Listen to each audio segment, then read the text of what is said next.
ശിവക്ഷേത്രത്തിലെ പ്രദക്ഷിണം അർത്ഥപ്രദക്ഷിണമാകുന്നത് എന്തുകൊണ്ടാണ് എന്നുള്ള ഒരു ചോദ്യമാണ്. അത് ഈ ശിവക്ഷേത്രത്തിൻ്റെ ഓവ് ശ്രദ്ധിച്ചിട്ടുണ്ടല്ലോ, വടക്കോട്ടാണ്. ശിവക്ഷേത്രത്തിലെ ഓവ് വടക്കോട്ട് ഒരു ചാല് പോലെ അങ്ങ് പോവുക. ആ ഓവിൽ നിന്ന് വരുന്ന വെള്ളം ഒഴുകി ക്ഷേത്രത്തിന് വെളിയിൽ വടക്കോട്ട് പോകാൻ പ്രത്യേകം ഒരു നീളമുള്ള ചാല് സൃഷ്ടിക്കാറുണ്ട് എല്ലാ മേജർ ശിവക്ഷേത്രങ്ങളിലും. അപ്പം അതിൻ്റെ പ്രധാനമായ വസ്തുത ശിവന്റെ ജടയിൽ ഗംഗ കുടികൊള്ളുന്നു എന്നാണ്.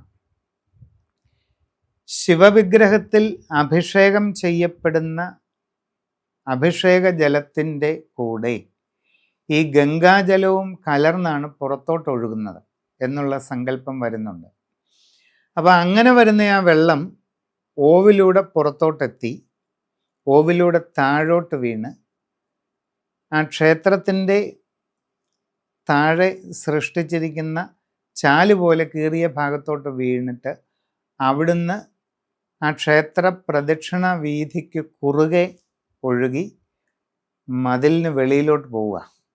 അപ്പം നമ്മൾ പ്രദക്ഷിണം ചെയ്യുന്ന പ്രദക്ഷിണ വഴിയുടെ കുറുകെയാണ് ഈ വെള്ളം ഒഴുകിപ്പോകുന്നത്.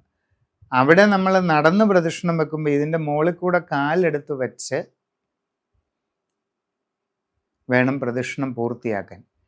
ഗംഗാനദിയുടെ മീതെ മറികടക്കുക, കാല് ഉയർത്തി വെച്ച് ഗംഗയെ മറികടക്കുന്നത് ഒരു ഉചിതമായ കാര്യമല്ല എന്നുള്ള സങ്കല്പം വളരെ വളരെ പ്രധാനപ്പെട്ട ഒന്നാണ്. അതുകൊണ്ടാണ് ശിവക്ഷേത്രത്തിൽ പൂർണ്ണ പ്രദക്ഷിണം പതിവില്ലാതെ ഇരിക്കുന്നതിൻ്റെ കാരണം. ഗംഗാ ഭഗവതിയെ ആദരിക്കുന്നതിൻ്റെ ഭാഗമായിട്ടാണ് ശിവന്റെ പൂർണ്ണ പ്രദക്ഷിണം വരാത്തത്.